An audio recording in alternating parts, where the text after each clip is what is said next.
আসসালামু আলাইকুম সবাইকে। কেমন আছেন? আশা করি সকলেই ভালো আছেন। আমিও আল্লাহর রহমতে ভালো আছি। আজকে শিল্প ও বাণিজ্য মেলার লাস্ট ভিডিও। কারণ এই পর্যন্ত ৩ টা হয়ে গেছে। একটাই কারণ, সেটা হলো গিয়ে কারণ এত ভিডিও আর এই জায়গাটা এত বড়, আসলে একটা ভিডিওতে দিতে গেলে অনেক সময় নিয়ে যাবে। তারপরেও তো আমি অনেক কিছু কেটে দিয়েছি বা ফাস্ট করে দিয়েছি। তো যাই হোক, আমি এশিয়ান প্যাভিলিয়ন থেকে বের হয়ে এখন যাচ্ছি। বের হয়ে গিয়েছিলাম আসলে অ্যাকচুয়ালি যে এখন বাসায় যাওয়ার উদ্দেশ্যে বের হয়ে গিয়েছিলাম, হাঁটছিলাম। যাওয়ার সময় মেলায় যখন ঢুকি তখন তো উপর দিয়ে গিয়েছিলাম। আর এটা কিন্তু নিচের অংশ দেখেন। নিচ দিয়েও আসা যায়, উপর দিয়েও আসা যায়। তো ওইভাবেই আমি আসলে করেছি যে যাওয়ার সময় আমি নিচ দিয়ে উপর দিয়ে যাব, আসার সময় নিচ দিয়ে আসবো। কিন্তু বোকামি করেছি। আসলে যাওয়ার সময় মানে মেলায় ঢোকার সময় যদি আমি নিচ দিয়ে যেতাম, তাহলে আসার সময় উপর থেকে আরো সুন্দর ভিডিও করতে পারতাম। সে যাই হোক, ভুল তো ভুলেই। কিন্তু আসার পথে দেখলাম ইটালিয়ান প্যাভিলিয়নটার মধ্যে খুব সুন্দর একটা প্রোগ্রাম হচ্ছে। লাইভ প্রোগ্রাম হচ্ছে, তো তাই চিন্তা করলাম, ওকে বললাম যে চলো যাই। কারণ ওই ১ বছরে একবারই আসবো। এখন পর্যন্ত কিন্তু যারা আমার আজকের ভিডিওটি দেখছেন তাদেরকে বলবো, মিলানের আশেপাশে যারা মিলানে থাকেন বা মিলানের আশেপাশে যারা থাকেন, ইচ্ছে করলেই কিন্তু বা মনসা শহরে যারা থাকেন তারা কিন্তু ইচ্ছা করলে গিয়ে রোফেয়ারাতে ঘুরে আসতে পারেন। এই মেলাটা কিন্তু বেশ ভালো, চমৎকার। রবিবার পর্যন্ত শেষ দিন। এই তো কি যে বাহ! কি সুন্দর আনারের জুস বিক্রি করছে। আমরা আবার মুসলমানরা যেটা না খাই ওটাও কিন্তু আছে এখানে প্রচুর পরিমাণে। ইটালিয়ানরা তো খায়, ওদের জন্য তো ওটা কোনো ব্যাপার না। তবে আমাদের কাছে একটু অস্বস্তি লাগে যে না তা কিন্তু না। এখান থেকে কোনো কিছু খেতে গেলেও চিন্তা করি যে আ খাবো কি খাবো না, একটা চিন্তা ভাবনা থাকে। কারণ ওরা পর্কের যে অয়েলটা আছে এটা কিন্তু অনেক কিছুতেই ব্যবহার করে, যার জন্য আমরা কিন্তু আসলে ধরতে পারি না। এই যে প্রোগ্রামটা হচ্ছিল, গানগুলি এত মানে নাচার গানগুলি আছে না, এটা হচ্ছে ইটালির পুলিয়া একটা জায়গা আছে, ওদের ওইখানে খুব সুন্দর গান হয়। এবং নাম জানি শুনছিলাম, গানের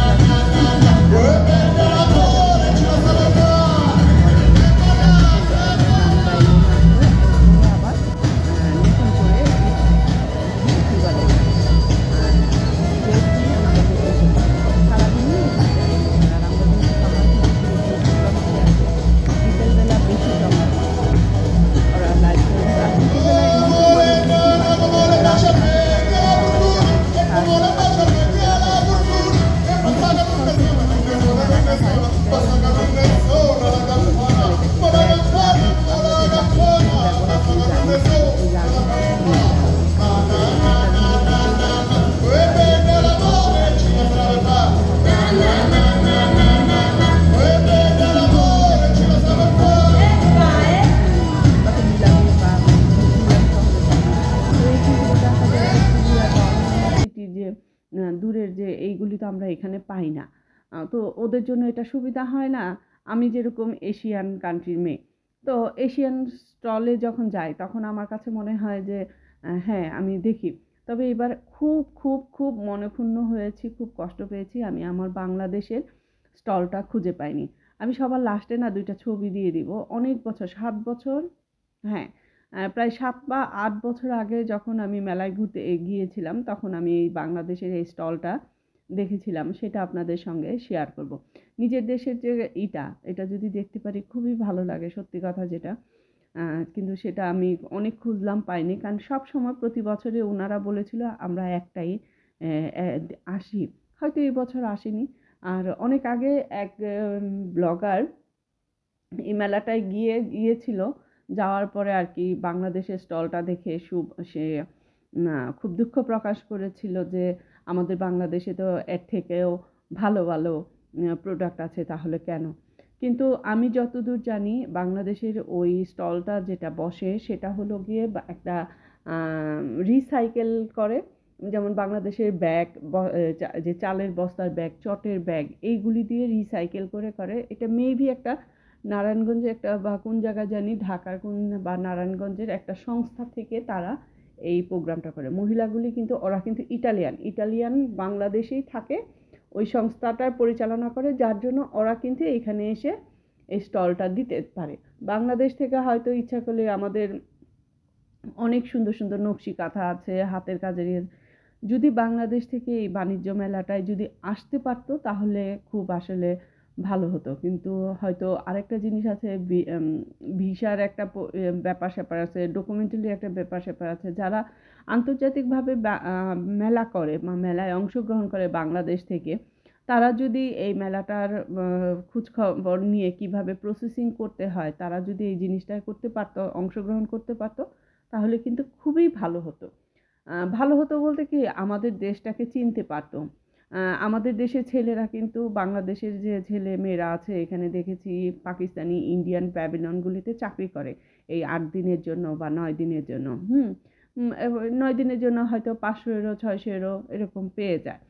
তো দেখা যায় কি যে আমার দেশের যদি ২-১ টা এরকম স্টল বসতো, তাহলে সবাই চিনতো আমার দেশের জিনিসগুলি। কারণ আমাদের দেশের কিন্তু আ শৈল্পিকভাবে বা সাংস্কৃতিকভাবে তো অনেক কিছু আছেই, কিন্তু আমাদের দেশের প্রোডাক্টগুলি যে কিছু আছে, যেমন কি বলে এটাকে, হাতের কাজে তো আছেই, মাদুর, পাটি, বাঁশের শীতল পাটি, তারপরে যে বেত দিয়ে যে মুড়াগুলি বানায় বা বিভিন্ন এইগুলি বানায়, এইগুলি কাঠের, তারপরে যে মাটির যে গহনাগুলি, এগুলি তো আমরা মিস করি, সত্যি কথা যেটা।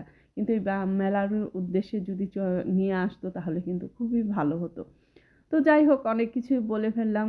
জানি না কারা কারা আমার আজকের ভিডিওটি পছন্দ করবেন। আমার সাথে যারা সহমত আছেন তারা একটা করে লাইক দিয়ে দিবেন আর কমেন্ট করবেন। তো এই তো, যেহেতু ইটালিয়ান প্যাভিলিয়নে ঢুকেছি তাই চিন্তা করলাম যে চলো এসেছি যেহেতু তাহলে একটু ঘুরে যাই। আমার হাজব্যান্ড আবার এইসব মেলামুলায় ঘুরতে একটু সে অনেক টায়ার্ড হয়ে যায়। আমি আগে ওই ইসের মধ্যে বলেছিলাম যে তাকে এক জায়গায় বসিয়ে রেখেছি যে তুমি খেলা দেখতে থাকো, আমরা ঘুরে আসি। এই যে এইখানে আবার এই যে পনিরগুলি বিভিন্ন স্টলে, পনিরের স্টলে আছে, খাবারের স্টলে আছে, কিন্তু ওরা কিন্তু খাবারগুলি দেয়। এইটা এক ধরনের ক্রেকার্সের মতো, মানে স্ন্যাক্সের মতো, পাতলা রুটি। এই কালোটা হচ্ছে গিয়ে আসলে আমরা যে কি বলে এটাকে জানি, স্কুইড খাই। স্কুইডের ভিতরে কিন্তু কালো একটা জিনিস বের হয়, যেটাকে আমরা বলি যে, অনেকেই বলি যে এটা স্কুইডকে অ্যাটাক করলে ওই কালো এইটা ওরা ছাড়ে। হ্যাঁ, কিন্তু ইটালিয়ানরা কিন্তু এই কালো জিনিসটাই কিন্তু খায়, পাস্তা বানায়, এরকম স্কুইডের ওই কালো অংশটা দিয়ে করে। আর এই পনিরটা দেখছি একদম পুরা একটা ঘোড়ার ডিমের মতো দেখা যাচ্ছে। এই যে বিভিন্ন জায়গায় বিভিন্ন ইয়েতে আমি আবার এইখান থেকে বিস্কিটটা খেয়েছি। হ্যাঁ, ওদের যে খেতে ভালোই লেগেছিল। আমরা আবার একটু ট্রাই করলাম বিভিন্ন রকমের পনির, যেগুলো আমরা মার্কেটে গিয়ে খাওয়া হয় না দেখি। তো দেখলাম ইটালিয়ানদের কাছে তো পনির এইগুলি তো মারাত্মক, ওদের কাছে মজা লাগে। আমাদের কাছে যাই লাগুক না কেন, ওদের কাছে তো এটা একদম জান প্রাণ। ওরা তো জন্ম থেকেই খেয়ে অভ্যস্ত, যার জন্য দেখা যায় ওদের কাছে এটা আমাদের কাছে অনেক সময়, বিশেষ করে ওই যে ছাগলের দুধের যে কি বলে পনিরটা হয়, যেটাকে বলে গরগঞ্জলা, দেখলে মনে হবে হ্যাঁ ভিতরে বোধহয় ফাঙ্গাস পড়ে গেছে কালো, কিন্তু এটাই কিন্তু ওরা অনেক পছন্দ করে। ওদের কাছে যে কী ভালো লাগে। তবে ইটালিয়ান এই ইটার মধ্যে গিয়ে দেখলাম যে বেশ সবাই মিলে বিকালের স্ন্যাক্স হিসেবে ভালোই সবাই এই দোকান থেকে ওই দোকান থেকে পনির খেয়ে খেয়ে তাদের বৈকালিক স্ন্যাক্সটা হয়ে গেল। আমি আর ওই বলতেছি যে যাই হোক, মানুষ খাচ্ছে, ট্রায়াল দিচ্ছে, করছে, কারণ সবাই খেয়ে খেয়ে আবার যে কিনছে না তা কিন্তু না, কারণ ওরা দেখা যায় যে সামনে বড়দিন আসছে, বড়দিনে সবাইকে একটু নিজেরা বা সবাই যার যার আসলে প্রোগ্রামে দেখা যায় একটু স্পেশাল কিছু চায়, স্পেশাল কিছু করতে চায়, তখন আর কি এরকম এইখান থেকে নিয়ে যেতে পারে। আর বড়দিন উপলক্ষে ওরা বেশ ভালো কেনাকাটা করে তারপরে এই গিফট হিসেবে অনেক কিছু আর কি কেনাকাটা করে।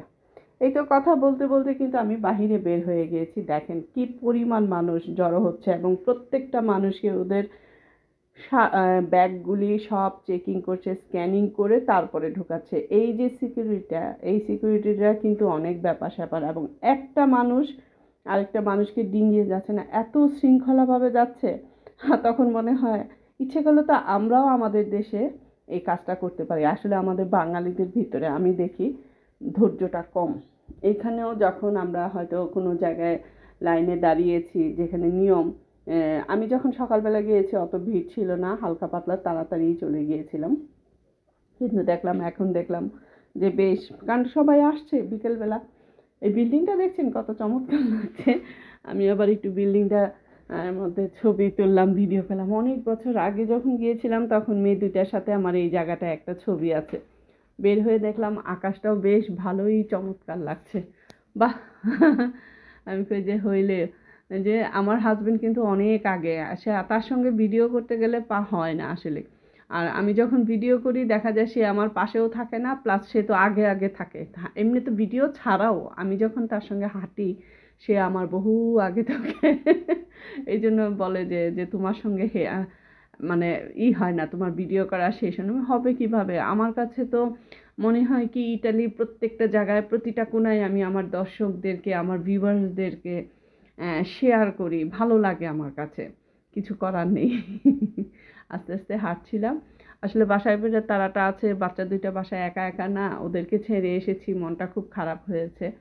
তবে দেখতে পেয়েছি অনেকদিন পরে, তারপরেও ভালো লাগছে। এই যে দেখেন না, চললাম না, ভালো মন্দ সব জায়গাতেই আছে। এই যে দুইটা সাইকেল কেউ হয়তো মানে বিপদে পড়েই হোক যেভাবেই হোক রেখে দিয়েছিল, এইখানে তালা দিয়ে রেখেছিল, চুরে অন্য কিছু নিতে পারেনি, সাইকেলটা নিতে পারেনি, কিন্তু ক্ষতি করেছে। একটা সাইকেলের সামনের চাকা নাই আর আরেকটার সিট নাই, চিন্তা করেন। মানে নিতে পারিনি তাতে কি হয়েছে, নষ্ট করে থাকবো, আর কিছু হলেও নিতে হবে। এখন যাচ্ছি মাটির নিচে। মাটির নিচে এই কারণে এখান থেকে ট্রেন ধরতে হবে, ট্রেনে যাব। আমি আবার এখানে একটা গান গাইছিলাম, গানের কথাটা ভুলে গিয়েছিলাম। সে তো বললাম না, সে আগে আগে আমি পিছনে পিছনে, এই জন্য। যদিও সে অনেক আস্তে আস্তে হাঁটছিল, আর এখানে তো হাঁটার কিছু নেই, সিঁড়ি দিয়েই নামতে হচ্ছে, ইলেকট্রনিক সিঁড়ি।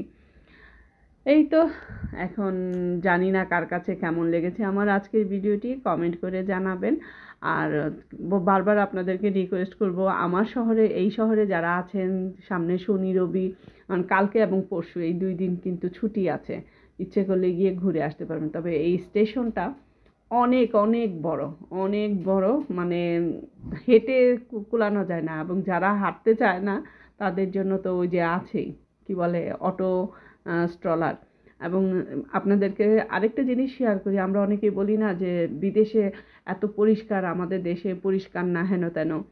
আসলে এখানে কিন্তু একটা জিনিস দেখলাম, আমার দেশটা পরিষ্কার রাখতে হবে, সুন্দর রাখতে হবে, শৃঙ্খলার সাথে থাকতে হবে, এই জিনিসটা এরা খুব বেশি মেনটেন করে। নিচে দেখেন সবার এখানে কিন্তু একটু পরে পরে বাস্কেট দেওয়া আছে, ওইখানে ময়লা ফেলে। এইখানে কি সিগারেট খায় না, ভিতরের নিচে কিন্তু সিগারেট খাওয়া নিষেধ এইটার ভিতরে। আর প্লাস ময়লা ফেলা নিষেধ। আর যদি কোনো সময় ভুলে কারো এখান থেকে ময়লা পড়েও যায়, ওই যে ওই দেখলেনই তো, ওই ভদ্রলোকটা কিন্তু পরিষ্কার করছে। আর এই যে এইখান থেকে আমরা একদম এখন ট্রেনে যাব এবার, কারণ চিন্তা ভাবনা করলাম যে আসার সময় মেট্রো দিয়ে এসেছি, এখন ট্রেনে যাই। ট্রেনটাও পেয়ে গেছিলাম, খুব তাড়াহুড়া করে টিকিট কেটে ট্রেনটার জন্য অপেক্ষা করছি। বেশিক্ষণ অপেক্ষাও করতে হয়নি অবশ্য, ট্রেনটা সঙ্গে সঙ্গেই চলে এসেছে। তো আমার আজকের ভিডিওটি যারা দেখছেন তাদের কাছে একটাই রিকোয়েস্ট, তারা একটা লাইক বাটন চাপ দিয়ে দিবেন। ভালো থাকবেন সবাই, আমার জন্য দোয়া করবেন। আমার চ্যানেলটার পাশে যারা এখনও অবধি আছেন, সত্যি কথা যেটা, তাদেরকে অসংখ্য অসংখ্য আমার মনের অন্তঃস্থল থেকে ধন্যবাদ জানাচ্ছি।